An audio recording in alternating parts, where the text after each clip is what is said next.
Hey guys, long time no see. It has only been a year since I posted on this page or channel. On this channel, I am a little behind, but I thought what a perfect time to come on and give an update about how things are going and do some question and answers. You guys had some Q's. I have got some A's. The only A's I can ever say I got in life. Just kidding. I did okay in high school. Anyways, so I put a thing on my personal Facebook page and onto Dear Baby Baddie, my Instagram page, for questions concerning our infertility journey thus far. So I'm going to answer some of those questions today. So let's get into it. I'm going to try and keep this like I usually do and do one take, but I feel like something is bound to happen. So here we go. Also, explaining this noise right now. If you can hear the clicking in the background, I am so sorry, but as you guys know, it is freaking July and it's hot. And so our ceiling fan, so noisy, clicks. Yeah, so that's fun. Also, you may hear some talking in the background. My neighbors are out in their backyard, so the only way they can kind of get some airflow and not totally die is have the door cracked and the fan going, because the swamp cooler is way too loud. So it's hot. So your girl's gonna be a little shiny and she's gonna be a little hot, and there's gonna be some clicking in the background. But we got to do what we gotta do, right? That's part of being the adult. So let's just jump right into it. The first question we got, was how did you find a good doctor that you connected with and cared about your journey? So, good question. Really, that was just a thing of trial and error. I originally went to a doctor who my sister-in-laws all went to and delivered their babies through, and that my cousins delivered through. They all love him, and he is a fantastic doctor. However, he has a lot of patients, and is constantly booked and constantly moving and constantly going. And so when we were initially getting diagnosed officially with PCOS, I kind of knew that I had PCOS for years, but was never officially diagnosed until after we had started trying to conceive, and had some issues with things.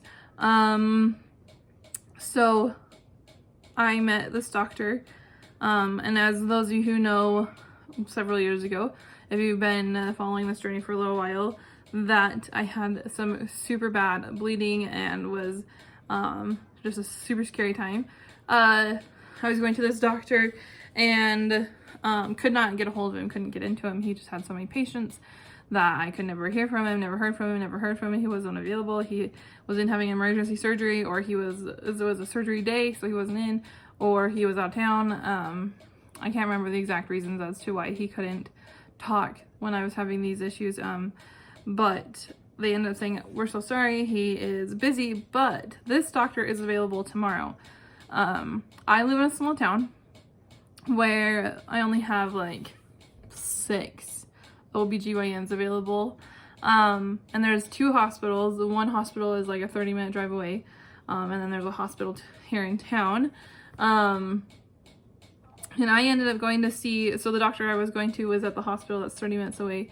And then this new doctor that they were having me come in to see the following day because of all the bleeding, was also out of town, a 30-minute drive, but he was what fit in our insurance, and we were like, well, we'll give him a shot. And we went, and he was fantastic. He had amazing bedside manner. He sat and talked and explained, and you didn't feel like he was like, okay, thanks, out, go, you know.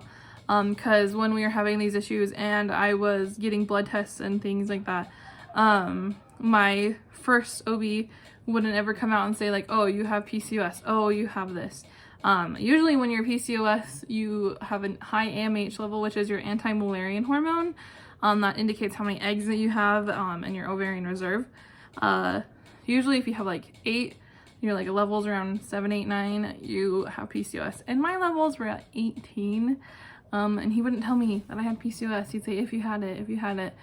And so when I went to see this new doctor, because I needed to see someone because I thought I was dying, he's like, oh yeah, you definitely have PCOS. This is why you're bleeding so much. This is why blah, blah, blah, blah. And like had answers that were great and he sat and explained things to me, and so we just decided to stay with him. One of the things I recommend for finding a doctor is on Facebook. There are lots of trying to conceive groups. Find one that's local to your area.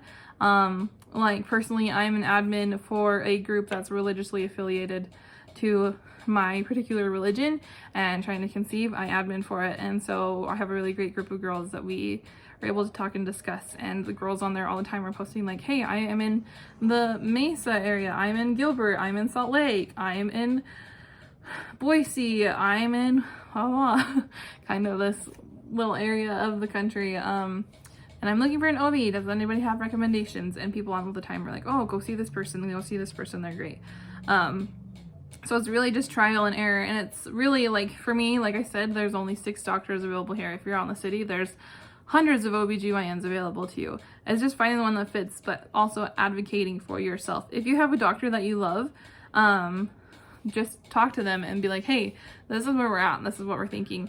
And 90% of the time, I don't want to say 100% of the time, but because there are some doctors out there that I've heard of that are, but they'll be like, okay, yeah, let me help you. And sometimes they just like go on, you know.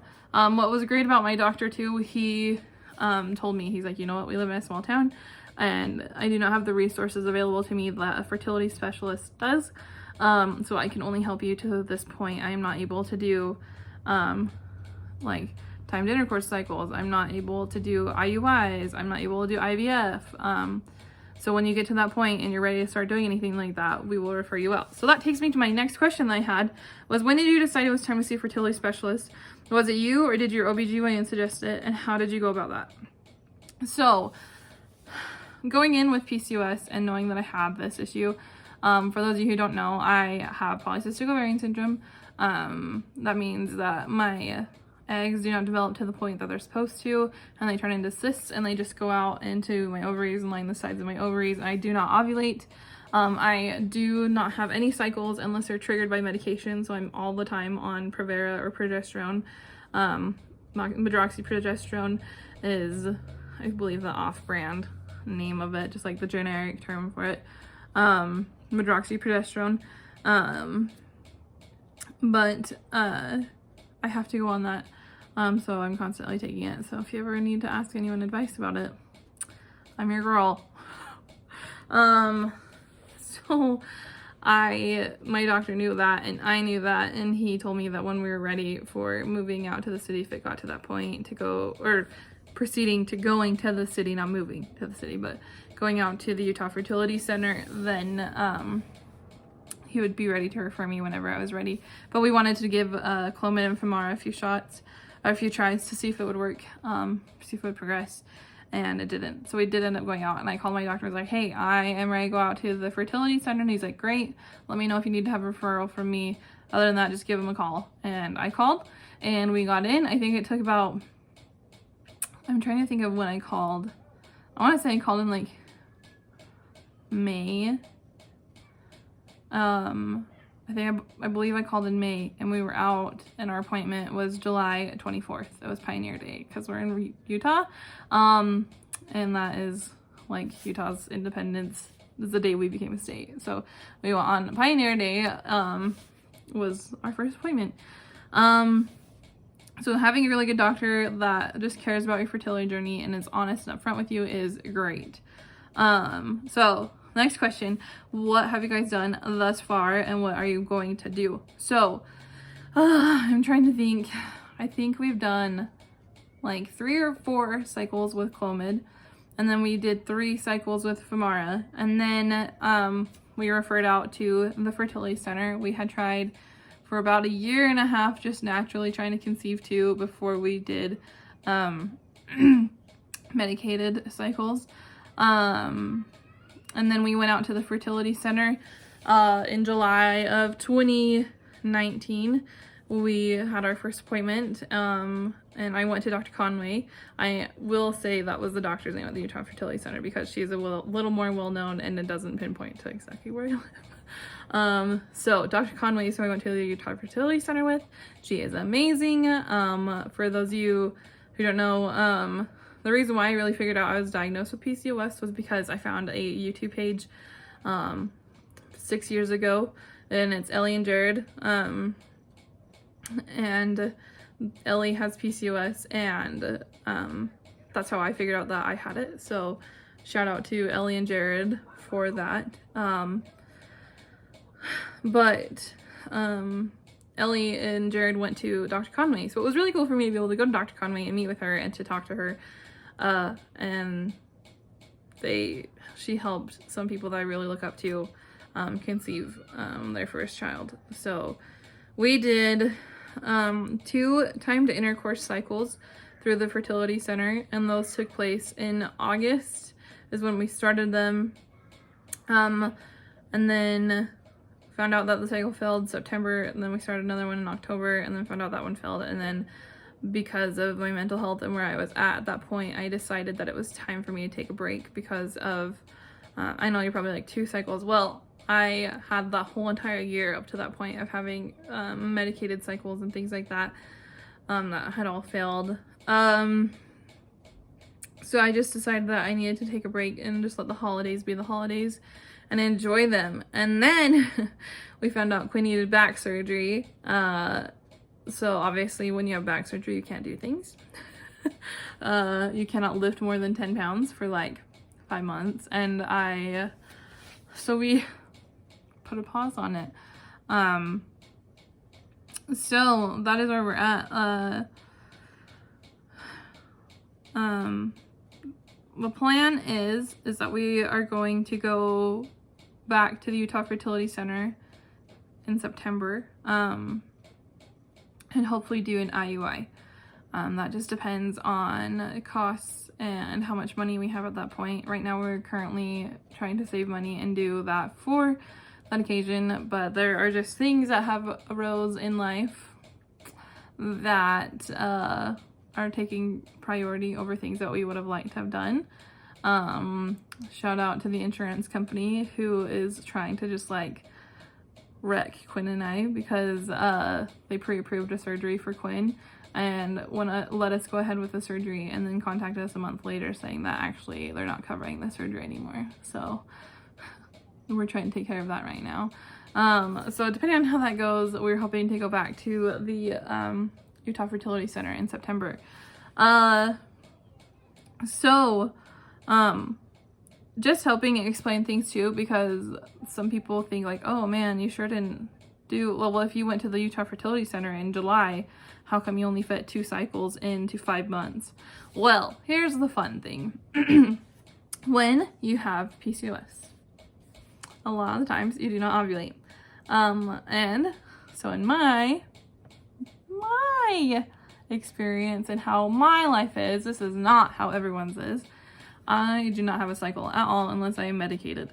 So, well, the usual person, it takes 28-ish days for their cycle to go through. Usually takes me about 50, which sucks. So, the beginning of the month or whenever, I don't even know. Let's say I start my progesterone in, so like right now I'm taking progesterone every first day of the month. I start it and it takes like 9 days to take because there is 9 pills. So this is how it works. I start the pill on July 1st. Takes 9 days to get it in. Or not July 1st, but the 1st of the month. Takes 9 days. So on the 9th day, I finish the pill. Usually it takes anywhere from 9 to 11 days for the pill to kick in. That there's been sometimes that has taken 14 days for it to kick in for my period to start. So July 1st through the 9th, or like I said, first day of the month. The 1st through the 9th, I'm taking the pill. Then anywhere between the 10th, well, it takes about 9 days for it to kick in. So probably like the 18th through the 21st, 22nd, 23rd of the month, my period will come and start that cycle of a week. I will have a period for a week, and then it takes 2 weeks before you're supposed to ovulate. So that's another 14 days. So we have 9 days on the pill, 9 days waiting at the least, 9 days waiting for the pill to kick in. So that's day 18. So I'm super lucky, and my period starts on the 18th of that month. I now have a period for 7 days. My period always lasts like 7 days long. So now it's the 25th. Now, the 25th, I have to wait 2 weeks after that because 2 weeks later, you ovulate. So you kick in 6 days to the 31st. Say it's one of those months that has 31 days, 31st plus 8 more days. So you're now into the next month on the 8th day. That's the day you're supposed to ovulate. Now, on both my cycles, my follicles that are supposed to release and become eggs did not grow and mature to the size they had to be. And both cycles, I had to take the Femara again, because when you're getting ready to ovulate and like you're trying to get to the ovulation state, you start taking on cycle day 1. They started monitoring me and doing ultrasounds and doing things like that, and I started taking Femara.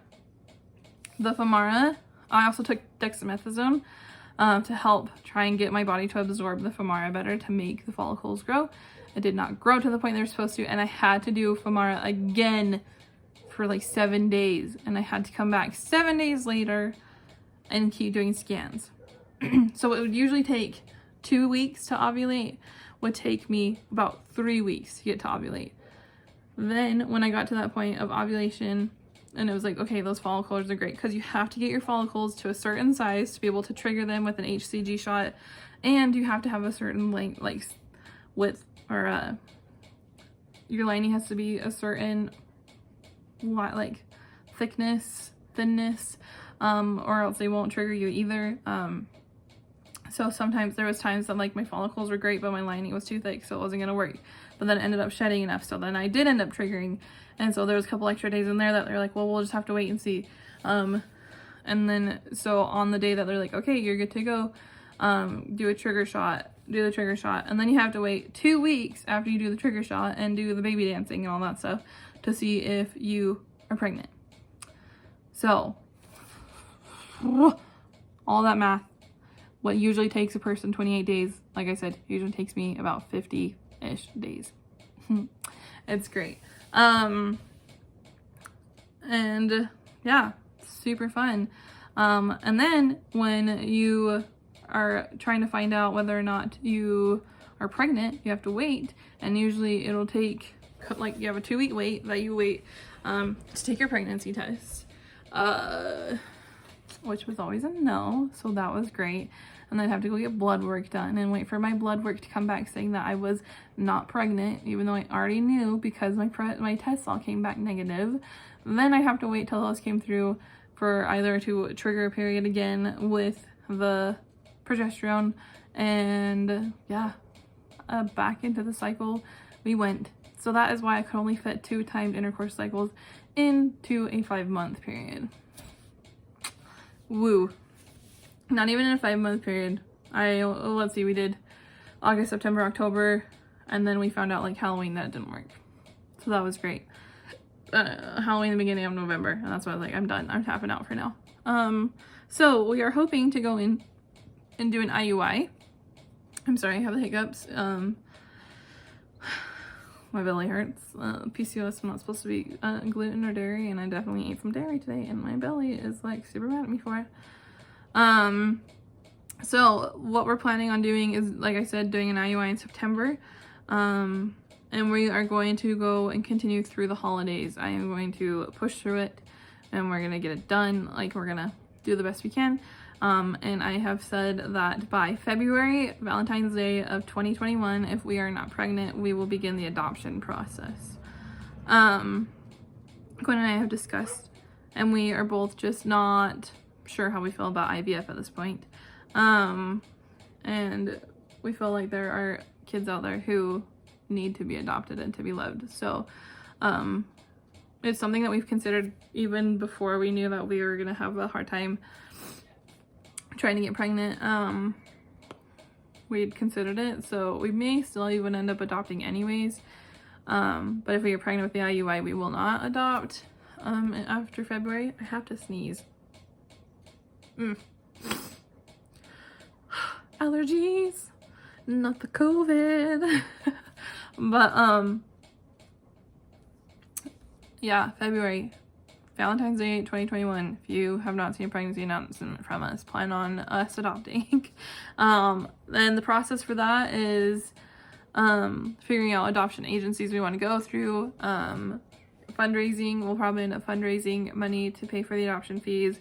You have to get do like inspections. You have to make sure that your house is set up well enough to be able to bring a baby into it. You have to do, there's a whole big long process. So if I went into all of it, it would not fit into a video.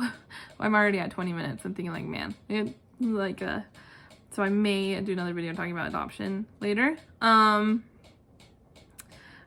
This person also asked, why are you so amazing? You're so amazing and I love you and I'm so grateful for you. But the next question is, how does infertility affect your marriage? So I've been super blessed to have like the best husband who has been super supportive and super kind and loving through all of it, through all of this crazy times. It has been hard. Doing fertility treatments definitely takes the fun out of it. You know what I'm saying? Being told when you have to do things because it fits into the time for your medication, and you have to trigger an egg and it's going to be when the egg is supposed to be descending. Being told when to do it is not fun. Not fun. It takes the romance out of things. So that's been hard. It also is very emotionally draining. Like I said, we had to take a break for my mental health, but also I think Quinn needed a break too, mentally. It was just really hard. And I know that there's some couples that have a really hard time, like their marriage really struggles through fertility treatments, but I'm super lucky to say that even though it sucked, it's definitely made Quinn and I's relationship a lot stronger. Definitely made us rely on each other more. Yeah. So what was the hardest part, is the hardest part of infertility? This is a hard question for me. The hardest part about infertility is, the hardest part about infertility is taking the expectations you had about where you'd be in life and letting them go. Not even like letting them go, but having to realize that it's not gonna work out the way that you wanted it to. It's not gonna work out to the plans that you had. I feel like every little girl sits down and they're like, when I get married, I'm gonna have 5 kids and I'm gonna blah blah blah blah blah, and I can't wait to be pregnant and have a baby. And like a teenage girl, you dream about the, like, I feel weird saying like a teenage girl dreams about the day that they can be pregnant and having a baby, but like that's one of those things that you kind of just have, you always have them in the back of your mind of when I have my own family one day, blah blah blah. And I saw a quote one day that's like, infertility, I don't even remember how the quote went, but it talked about like mourning the future you thought you had. And it literally is one of those processes, is you go through mourning process of the dreams that you had of a family and things that you have, like you planned. Like obviously, like you can still have a family through adoption, you can still have things, but like, but it's just letting go and mourning the things that you've always wanted. And that's been hard. I was not planning on crying. I kind of thought maybe I'd cry, but I was not planning on crying. But yeah, I would have to say that that's been the hardest part of infertility, is having to realize that things are not going to be the exact way you thought they were going to be, and letting that go and putting, like, allowing things to be different. So there you go. Hopefully that helps answer how that covers that question. How many kids do you want? Do you get mad or hurt when people stop having kids or get their tubes tied or a vasectomy? So that again goes back to the how many kids do you want? That goes back to the hard part of infertility is letting go of things that you thought you wanted, and realizing that that's probably not what's going to end up happening. I always thought I wanted like 4 kids or 3. I always thought that like the setup that I had growing up, I always wanted a little sister, but now I look at it, I'm like, oh my gosh, being the oldest sister and having 2 little brothers was like perfect. And I always wanted to do like 1 girl and 2 boys. That would be amazing. I would love that. And now that's changed. I would just like to have a baby. I would just like to have a kid. So 1 would be great. 2 would be fantastic. I've always thought 4 would be like the perfect number if I could get 2 boys and 2 girls too. That's like, I always said either 1 girl and 2 boys or 2 girls and 2 boys would be perfect. Obviously you can't decide, but like that's what I always wanted. But now it's like 1 baby. 1 baby would be great. And then do you get mad or hurt when people stop having kids or get their tubes tied? I used to. I used to be like, people don't understand what they have and they're so lucky and they're so blah, blah, blah, blah. And like, they just are throwing the opportunity out the window. Well, they weren't throwing that opportunity out the window.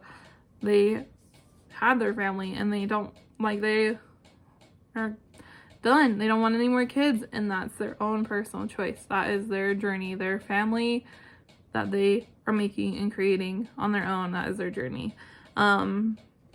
So, you know, like sometimes I still see someone that's like, oh, I'm getting my tubes tied, and it's like, man, I wish I had tubes that were great so that I could have my 3 kids by now and my 4 kids by now and have them tied. That'd be great, you know.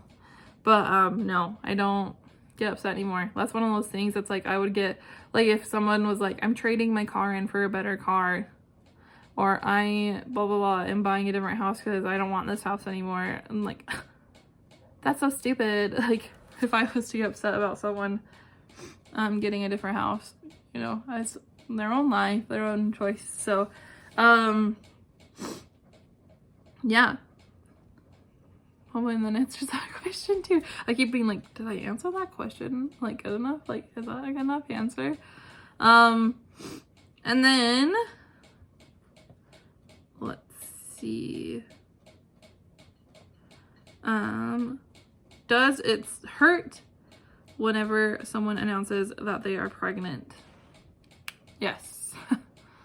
Obviously, I am so excited and so happy for people when they are pregnant and they're announcing that they're pregnant. And I will never be like mad that someone's pregnant. Like I will never, but there are times where it's like, man, like it was really hard for me when we'd always joke and say like, hey, we'll like our friends all started getting pregnant and they got pregnant, and we joked and said, well, we'll catch you on the next one. And then they had their second one. And like all the girls they went to high school with have had like 2 kids. Some of them are on 3, some of them are on 4, and I'm like, I have none. I don't get mad. I get sad. And I'm not sad for them, and I'm not mad at them, but I'm sad for me. Because I have FOMO, first off, fear of missing out, but like feeling that I'm getting left behind is really hard for me. Yeah, so especially like when I see Quinn with other people's kids and how sweet he can be with them, that's really hard for me. Because I know that he'd be like a really good dad. So yeah, I do have a hard time sometimes. But I'm never upset like at that person for being pregnant. Obviously, like now if someone gets on and they're like, I'm so mad I'm pregnant, then I'm like, okay. But also that's another thing is like, if they didn't want to get pregnant, they didn't want to get pregnant, and like that's hard. Like that's hard too. Like again, it's like a different side of the spectrum of it. Like I get mad that I can't get pregnant, and like that'd be like, there's some people out there that never wanted to get pregnant and they accidentally got pregnant, and they probably look at me and they'll be like, you don't know, like blah blah blah, I would love to be like that. I don't know. And then moving on, last question. This one is kind of to do with infertility, kind of not to do with it, but we are currently doing a diet to try and lose weight. So this person asked, how is the keto diet doing? You're inspiring me to start my own weight loss journey. Thank you. It is going well. I'm glad that you are inspired. I should say it's going okay for me. My husband obviously is a dumb boy who can lose weight just by stopping it and doing something. So that's super frustrating. So the weight is just like coming off him like no big deal. I am stuck again. I lost like 10 pounds in the first week that we were doing that, and that was great. And now I'm stuck at 10 pounds, and it's been almost 3 weeks now. So we're going to start going to the gym this week. So hopefully that will help. Yeah. Other than that, I haven't been eating gluten, right? Because that's where you're doing keto. I don't necessarily say that we're doing keto because it's like, that's just the easy way to be like, we're doing keto. Because we're not eating carbs or keeping really low carb. I try to keep under 20 total carbs, not net carbs. I try to keep under 20-25 carbs a day. Which is that's what keto is considered, but I'm very lazy with mine too. But we're doing low carb, and I haven't been eating like gluten, and I totally, for the 4th of July, we had like a cheat day, and I ate a ton of pasta salad, and I love pasta salad, but it made me so sick, and it was because I hadn't ate gluten for a while. So, yeah, but that's it. That's the update on stuff. So yeah, hoping to go back to the Utah Fertility Center in September. We are doing progesterone right now to just make sure that we stay on top of my system and make sure that I'm still having cycles so that we can not have to try and, I hate always talking about this, but like clean me out in September, because I would literally have like a year's worth of tissue built up. And so I was like, let's start taking that out now. So I started the progesterone last month, was my first month back on it, and man, that freaking hurt. I just laid on the couch one night and cried because the cramps were so bad. So back on the progesterone, going back in September, hopefully the end of September, beginning of October for an IUI. But we'll just see. I feel dumb wanting to do a fundraiser for an IUI. It's only $1,000, but only $1,000 is a lot of money still. So I don't know. I feel like, and Quinn's one of those type of people that's like, we don't need to do a fundraiser, we can just blah blah blah. But I don't know, we'll see. I don't know, it's a good time. Being an adult, man, and then this whole freaking COVID. I shout out to all my friends that are out there.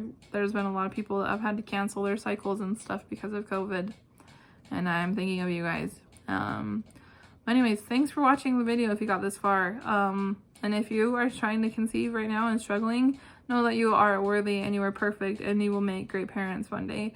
And that I'm here for you. So baby dust, thanks for coming and watching this video on my channel. And dear baby buddy, I love you.